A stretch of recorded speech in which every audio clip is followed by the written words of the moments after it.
Hello बेटा, last class मैंने movement of inertia को बिल्कुल बेसिक डेफिनेशन से बताया था, काइनेटिक एनर्जीज, ठीक है। उसके बाद थ्योरम्स मैंने एक्सप्लेन की थी। अब मैं मूवमेंट ऑफ इनर्शिया से कंसर्न कुछ इंपॉर्टेंट पॉइंट्स यहाँ डिस्कस कर रहा हूँ। देखो, पहला पॉइंट ये, जब हम आई का जनरल फॉर्मूला लिखते हैं dmr² इंटीग्रेशन, ठीक है ना। अब जितने भी तुमने मोमेंट ऑफ इनर्शिया निकाले हैं उसमें dmr, ये दो वेरिएबल, dm को r के टर्म्स में कन्वर्ट करते हो, रिंग लेते हो तो उसके केस में क्या करते हो, अबाउट दिस एक्सिस ये छोटा सा dm ले लिया, r कांस्टेंट होगा तो वेरिएबल कौन होगा, dm। अच्छा, फिर डिस्क लेते हो, फिर डिस्क में एक एलिमेंट मानते हो, एक रिंग, इसका डीएम लेते हो, फिर इसका एमआई लिखते हो, मतलब ये तुम्हें मालूम। एक बात जो मैं ध्यान दिलाना चाहता हूं वो ये है कि ये ध्यान से देखो कि dmr² एक मैथमेटिकल इक्वेशन है, ये जो रिंग है वो एक सर्कल है। अब हालांकि तुम्हारे लेवल तक ये चीज नहीं बताई जाती, लेकिन हायर लेवल तक जाओगे तो एक्चुअली जब तुम इस पूरे रिंग पे चल रहे हो तो तुम सर्कल को फॉलो कर रहे हो, यानी इसको इस तरह से भी लिखा जा सकता है, mathematical equation of a circle. Disk है तो डिस्क की इक्वेशन भी कन्फाइंड प्लेन की फॉर्म में लिखी जा सकती है। कोई भी 3D ऑब्जेक्ट है, अगर स्फीयर है तो भी उसकी इक्वेशन मैथमेटिकल फॉर्म में लिखी जा सकती है। इतना तुम्हें आइडिया होना चाहिए और आई होप होगा अभी तक तुम्हें मैथमेटिक्स में। यानी अगर मैं ये कहूं कि जब हम ये फॉर्मूला लिखते हैं dmr² तो एक्चुअली इसके अंदर एक मैथमेटिकल इक्वेशन है जो पर्टिकुलर शेप को गवर्न कर रही है, उसको डिफाइन कर रही है, तो उसके अकॉर्डिंग हमारा रिजल्ट आता है। अब मैं तुमसे अगर ये कहूं कि ये एक लाइन है, इसकी इक्वेशन है y = mx + c, ओके। अब लाइन तो इनफाइनाइट होती है, लेकिन मैं तुमसे ये कहूं कि इसका ये जो सेक्शन है AB, इसकी इक्वेशन बताओ, तब भी तुम ये कहोगे इसकी इक्वेशन तो वही है। वो अलग बात है कि कन्फाइंड हो गई, इक्वेशन तो सेम है।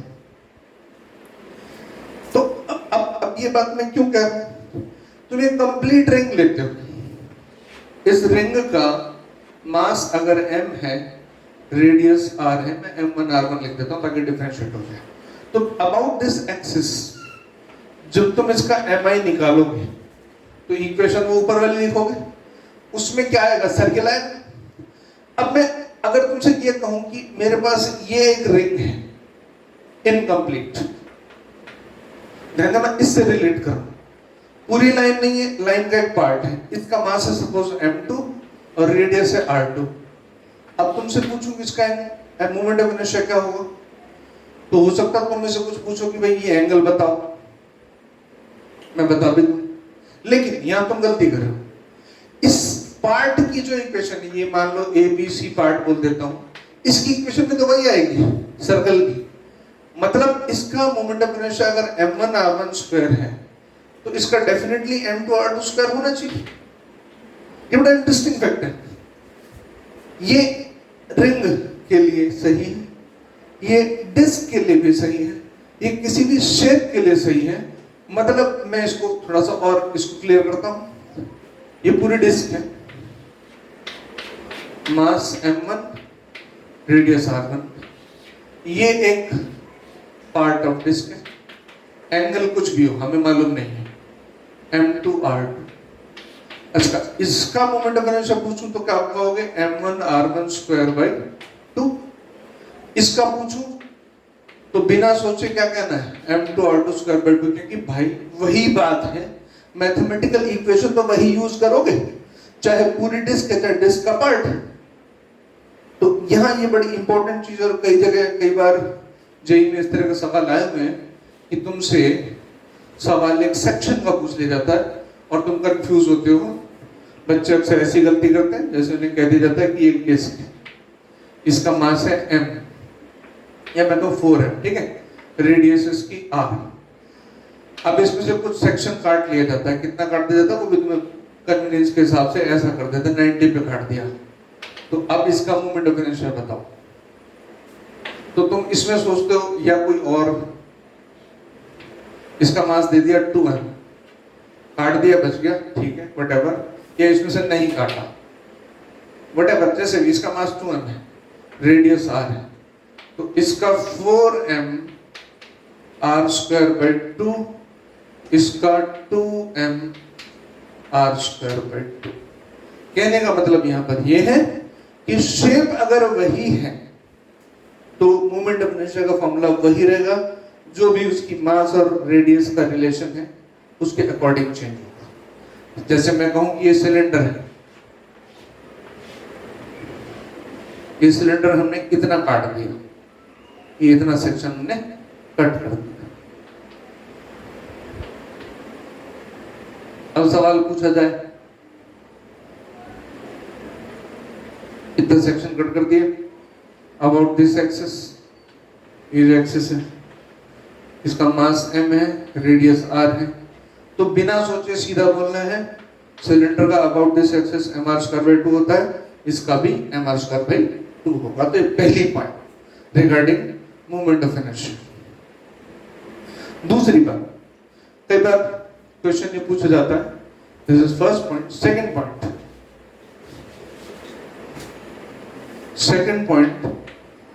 mi कब मैक्सिमम होगा और कब मिनिमम होगा। देखते पहले मैं 2D ऑब्जेक्ट की बात करता हूं। इसमें 2D ऑब्जेक्ट देखो, तुम अच्छे से इसको वेरीफाई कर सकते हो। एक 2D ऑब्जेक्ट है किसी भी शेप का, इसका सेंटर ऑफ मास, मैं कुछ एक्सेस लेता हूं, ये एक्सेस 1, ये एक्सेस 2, ये एक्सेस 3 और ये x y z, ये x y प्लेन में रखी है। अब मैं कुछ एक्सेस लूंगा, इस पे अलग से डायग्राम बना रहा हूं। ये CM से पास हो रहा है, ये 1 2 3 और ये 4 5 6, इस तरह की एक्सेस होंगी। अब दो कैटेगरी हुई, कुछ एक्सेस तो प्लेन में है और कुछ प्लेन के परपेंडिकुलर है। परपेंडिकुलर बीच की और बात नहीं करते हैं, परपेंडिकुलर लेते हैं। अब पूछा जाए इन 6 में से किसके अबाउट मिनिमम होगा और किसके अबाउट मैक्सिमम होगा, तो इसको सेलेक्ट करने का क्राइटेरिया बहुत सिंपल है। पहली चीज, मिनिमम की बात करते हैं, मैक्सिमम तुम्हें अपने आप समझ में आ जाएगा। वो एक्सेस जो सेंटर ऑफ मास से पास हो रही है और लॉन्गेस्ट है, ध्यान दो। अब मैं एक बात करता हूं, अब मैं सेंटर ऑफ मास को पकड़ लेता हूं। सेंटर ऑफ मास से गुजरने वाली एक एक्सेस ये भी हो सकती है, एक एक्सेस ये भी हो सकती है, यानी कि 7 और 8 भी हो गई। अब तुम अपने आप डिसाइड करो, बॉडी में से लॉन्गेस्ट पास होने वाली जो है और सेंटर ऑफ मास, अगर ये दो बातें किसी एक्सेस में है तो उसके अबाउट mi मिनिमम होने वाला है। गेटिंग? अब इसका उल्टा चले जाओ, सेंटर ऑफ मास से नहीं है, ठीक है, और इसमें ऑटोमेटिकली तीसरी बात आ जाती है कि प्लेन के अंदर है। बॉडी में से तो प्लेन के अंदर जाएगी, मतलब यहाँ 3 बातें होंगी, सेंटर ऑफ मास से पास आउट होना चाहिए, लॉन्गेस्ट होना चाहिए और प्लेन के अंदर होनी चाहिए। अब इसका बिल्कुल अपोजिट कर दो, प्लेन के अंदर नहीं, प्लेन के परपेंडिकुलर होना चाहिए। अब परपेंडिकुलर ये एक्सेस है, सेंटर ऑफ मास से न और सेंटर ऑफ मास से मैक्सिमम डिस्टेंस पर और बॉडी के अंदर लीस्ट पास, उसके अबाउट मैक्सिमम हो जाए। तो मिनिमम की क्राइटेरिया क्या हो गया? 2D की बात कर रहा हूं अभी मैं। मिनिमम सेंटर ऑफ मास से पास हो, लॉन्गेस्ट हो और प्लेन। अब मैक्सिमम इसका कंट्रास्ट ले लो, सेंटर ऑफ मास से नहीं हो, ठीक है, परपेंडिकुलर और सेंटर ऑफ मास से फारदेस्ट, उसके अबाउट मैक्सिमम है। ये 2D ऑब्जेक्ट का तरीका है। और सिमिलर चीज अक्सर सवाल 2D में ही पूछे जाते हैं। जैसे एक सवाल बहुत कॉमन है, कई सारे कॉम्पिटिटिव एग्जाम्स में आया हुआ सवाल है। वो सवाल ये है कि ये एक रेक्टेंगुलर प्लेट दे दी ABCD, मैं यहां बना देता हूं। रेक्टेंगुलर प्लेट बना दी ABCD, एक्सेस बता दिए। ये सेंटर है डेफिनेटली, एक एक्सेस, दो एक्सेस, 3, 4, 5 और एक ये है 6, ऐसे एक्सेस नंबर 1, 2, 3 और ये 4 और ये 5। देखो अब मिनिमम ढूंढते हैं। ये सेंटर ऑफ मास है, सेंटर ऑफ मास से 1 और 4 पास हो गए। लॉन्गेस्ट कौन है? 4। तो डेफिनेटली I4 कैसा हो गया? मिनिमम। अब मैक्सिमम पूछना है इसी में, प्लेन में ही। तो सेंटर ऑफ मास से फारदेस्ट कौन सी? ये वाली फारदेस्ट। ये डिस्टेंस ज्यादा है, ये कम है। और अगर इसके अबाउट ले लोगे यहां से तो वो और ज्यादा हो जाएगा। तुम फॉर्मूला से इसको वेरीफाई कर सकते हो। तो दूसरा पॉइंट जो मैंने डिस्कस किया, मिनिमम और मैक्सिमम, राइट। थर्ड पॉइंट पे आते हैं, मोमेंट ऑफ इनर्शिया से कंसर्न कुछ क्वेश्चंस जो हम स्ट्रेट अवे सॉल्व कर सकते हैं। अब थर्ड पॉइंट, मान लो कि तुम्हारे पास एक रॉड है, उसकी लेंथ L है, इसका मास M है। मैं इससे एक बार एक स्क्वायर बनाता हूं, एक बार एक रेक्टेंगल बनाता हूं और एक बार एक सर्कल बनाता हूं। तो तीनों केसेस में अबाउट देयर ओन सेंटर्स, ठीक है, about their own centres MI किसके अबाउट लीस्ट आएगा। तो लीस्ट का रिलेशन सिमेट्री से होता है। अब सर्किल में एक चीज सीधी समझ में आ रही कि पूरा मास सिमेट्री के अबाउट सेंटर, यहां पे नहीं है। लाइन से मास पूरा सिमेट्रिकली डिस्ट्रीब्यूटेड नहीं है। आई होप तुम ये बात जानते हो, सिमेट्रिसिटी मिनिमाइजेस, ठीक है, potential energy also, symmetricity minimises this calculation also. तो इस पर्टिकुलर केस में ये हो गया कि इसको मिनिमाइज करना है, तो इसको सर्किल बना दो। तुमने सरफेस टेंशन में पढ़ा होगा, मिनिमम एनर्जी तो ड्रॉप कैसी बन जाती है? स्फीयर बन जाती है, सिमेट्रिक। Got it?